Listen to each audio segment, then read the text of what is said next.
Assalamualaikum warahmatullahi wabarakatuh. Nama saya Muhammad Raja Taufik Fadilah, jurusan saya Teknik Elektro. Di sini saya akan menjelaskan sedikit tentang hukum biosafar.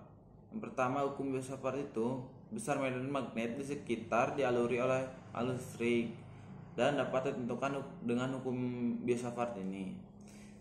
Nah, misalkan kita ingin menentukan posisi P terhadap vektor posisi R terhadap elemen kawat, eh, lihat gambar 5.1. Nah, kuat medan yang dihasilkannya itu D B vektor sama dengan mu 0 per 4 dikali V dikali I D dikali L vektor dikali R vektor per R pangkat 3. Nah, medan total di titik P yang dihasilkan oleh kawat diperoleh dengan mengintegralkan persamaan yang tadi. B vektor sama dengan mu 0 per V per 4 dikali V dikali I integral D L vektor dikali R vektor per R pangkat 3. Pada rumus ini sangat tergantung pada bentuknya kawat. Jika bentuknya rumit, kita harus menggunakan komputer agar lebih mudah mencari medan magnet tersebut. Terus yang kedua, medan magnet oleh kawat lurus tak berhingga. Nah, mencari medan magnet ini dimudahkan oleh arah vektor D L vektor yang selalu tetap yang mengikuti arah kawat. Lihat gambar 5.2. Kita harus menyederhanakan ruas persamaan. Misalkan titik P berjarak A dari kawat dengan aturan perkalian silang. Maka rumusnya itu harga mutlaknya DL vektor dikali R vektor sama dengan DL dikali R sin theta. Dengan tetanya itu sudutnya vektor terhadap DL dan R vektor besarnya medan magnet yang dihasilkan vektor DL vektor. Nah, dengan rumusnya itu DB sama dengan mu 0 dikali per 4V dikali I dikali DL vektor dikali R vektor per R3 atau R pangkat 3 sama dengan mu 0 per 4V dikali I dikali DL R sin theta per R pangkat 3. Nah, lebih sederhananya itu sama dengan mu 0 per 4V dikali DL sin theta per R kuadrat. Agar integral dapat dikerjakan maka ruas kanan harus lebih mengandung dari satu variabel. Oleh karena itu harus menyatakan dua variabel lain ke dalam salah satu variabel saja. Lihat contoh gambar 5.3. Maka dari contoh 5.3 gambar 5.3 ini A per R sama dengan sin theta atau A per L sama dengan tan theta atau L sama dengan A per tan theta sama dengan A cos theta sama dengan per sin theta. Nah, selanjutnya kita mencari diferensial DL dengan melakukan kedua ruasnya. Diperoleh DL sama dengan min A d theta per sin kuadrat theta. Substitusikan R dan DL ke persamaan tadi, maka diperoleh DB sama dengan min mu per 4V dikali I per A sin theta d theta. Terus ada batas-batas integral yang tak terhingga, maka batas bawahnya yaitu L L menuju min hingga, dan yang batas atasnya itu L positif hingga. Terus yang karena tannya theta sama dengan A per L, maka untuk L yang min hingga itu sama dengan 180 derajat. Sedangkan yang positif theta sama dengan 0 derajat. Kita bisa lihat dari genggam 4 jari tangan kanan dan ibu jari dibiarkan lurus ke atas. Nah, yang pertama itu kita lihat arah ibu jari ini menunjukkan atau searah dengan arus. Terus yang keduanya itu arah jari-jari yang 4 ini yang digenggam itu bersesuaian dengan medan magnet yang di sekitar arus. Nah, yang selanjutnya itu ada medan magnet oleh kawat arus berhingga. Misalkan kita memiliki kawat yang paling panjangnya itu L, kita akan menentukan medan magnet pada titik yang berjarak A dan kawat dan dengan sejajar. Salah satunya yaitu ujung kawat. Misalnya kita lihat dari gambar 5.5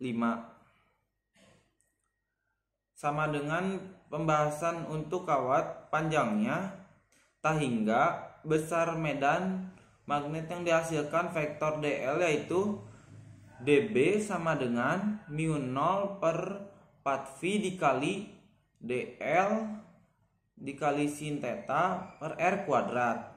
Yang selanjutnya itu ada yang keempat, medan magnet oleh cincin. Nah, cincinnya itu adalah bentuk geometri yang lainnya memungkinkan kita menentukan medan magnet cukup mudah dengan menggunakan hukum Biot-Savart yang tadi.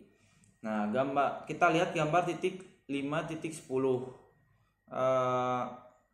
DL selalu tegak lurus sehingga R-nya itu sama dengan 90 derajat atau tetanya sama dengan 90 derajat atau sin theta sama dengan 1.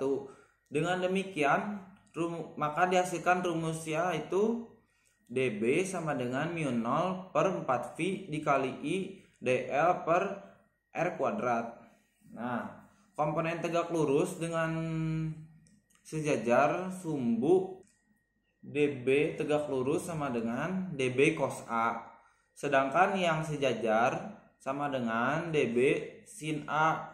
Jadi setiap elemen kawat memiliki pasangan di seberangnya, di mana komponen tegak lurus sumbu memiliki besar sama tapi arah tetap berlawanan. Besar medan total menjadi B sama dengan integral dB sejajar sama dengan integral dB sin A sama dengan integral mu 0 per 4V dikali dl per r kuadrat dikali sin A. Dari gambar 5.10 tadi tampak bahwa A per R sama dengan sin A. Maka B sama dengan mu 0 per 2 dikali A per 2 sin pangkat 3A, yaitu dari rumus 5.27. Untuk khusus titik di pusat lingkaran yaitu A sama dengan 90 derajat sehingga B sama dengan mu 0 per 2 dikali I per A dari rumus 5.28. Yang selanjutnya itu ada 5.5, medan magnet oleh busur lingkaran. Misalkan kita ingin mencari beberapa kuat medan magnet di sepanjang sumbu cincin yang berjarak dari pusat cincin. Kita lihat dari gambar 5.13. Pada kasus ini memiliki dua komponen. Medan yaitu searah sumbu dengan tegak lurus sumbu, dan kuat medan total searah sumbu yaitu mu 0 sama dengan 4 per 4V dikali I theta per A sin pangkat 3A. dari rumus 5.29. Sedangkan yang tegak lurus itu mempunyai persamaan mu 0 per 4 V dikali I theta per A sin kuadrat A cos A. Terus yang selanjutnya itu ada selenoid, yaitu selenoid itu lintasan kawat yang berbentuk pegas dan panjangnya itu tak berhingga. Kita lihat contoh gambar 5.15. Jika kita perhatikan, selenoid dapat dipandang sebagai susunan cincin sejenis yang jumlahnya sangat banyak. Nah, tiap cincin ini membawa arus listrik sangat banyak. Tiap cincin ini medannya merupakan jumlah dari medan yang dihasilkan oleh cincin tersebut. Kita lihat dari gambar 5.16. Jumlah lilitannya itu, misalkan jumlah lilitannya itu persatuan panjangnya sama dengan N. Jumlah lilitannya sama dengan, dalam elemen ini dN sama dengan N dikali dx. Elemen tersebut dapat dilihat dapat dilihat sebagai sebuah elemen dengan besar arus, yaitu dari rumus dI sama dengan IDN sama dengan INDX dari rumus 5.33. Nah, terus kita lihat gambar dari 5.16 ini diperoleh A per X atau A per alfa sama dengan tan A. Terus atau alfa sama dengan A per tan A. Dengan demikian dB sama dengan mu 0 per 2 in dikali IN per A terus dikali mi negatif ADE AEA D alfa per sin kuadrat alfa dikali sin pangkat 3 alfa. Rumus sederhananya itu sama dengan mu 0 per 2 dikali in terus dikali sin AD alfa. Dan kita lihat dari rumus 5.3 ini, 5.37 ini. Terus yang selanjutnya yang ketujuh itu medan magnet di tepi selenoid. LO-nya itu kita anggap titik pengamatan berada di tepi kanan selenoid, maka persamaannya kita lihatnya itu dari gambar 5.18. Nah, persamaannya itu dB sama dengan mu 0 per 2 dikaliin per A dalam kurung A per sin kuadrat A dikali DA dikali sin pangkat 3A. Nah, maka rumus paling sederhananya itu sama dengan mu 0 per 2 in sin alfa dikali d alfa. Nah, batas integralnya dari alfa tersebut yaitu 90 derajat. Jadi kuat tepi selenoidnya rumusnya B sama dengan setengah dikali mu 0 N dikali I cos alfa M. Kita lihat dari rumus 5.40 ini. Dengan demikian, kuat medan magnet di ujung selenoid B sama dengan setengah dikali mu 0 dikali N dikali L 0 per akar A kuadrat ditambah L0 kuadrat. Kita lihat dari rumus 5.4 ini. Yang selanjutnya ada kuat medan magnet pada jarak sembarang di dalam solenoid. Kita lihat pada gambar 5.19. Nah, kita lihat gambar ini seolah-olah kita memiliki dua solenoid berhingga. Satunya memiliki panjang B dan yang satunya memiliki panjang L0 min B.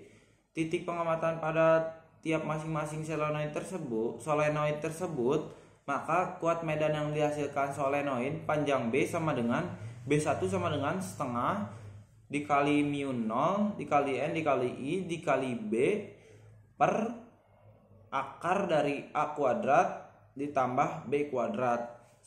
Kita lihat dari rumus 5.42. Kuat medan magnet yang dihasilkan panjang L0 min B sama dengan yang paling sederhananya itu setengah dikali mu 0 dikali N dikali I dalam kurung L0 min B per akar dari A kuadrat ditambah L0 min B kuadrat. Kita lihat dari rumus 5.43. Terus yang itu dengan demikian kuat medan total sama dengan B sama dengan B1 ditambah B2. Rumusnya itu sama dengan setengah dikali mu 0 dikali N dikali I dalam kurung L0 min B per akar dari A kuadrat ditambah dalam kurung L0 min B kuadrat ditambah setengah dikali mu 0 N dikali I dikali B per akar dari A kuadrat ditambah B kuadrat dari rumus 5.44. Terus yang selanjutnya ada yang ke-9, kuat medan magnet. Gambarnya kita lihat dari gambar 5.20 contohnya.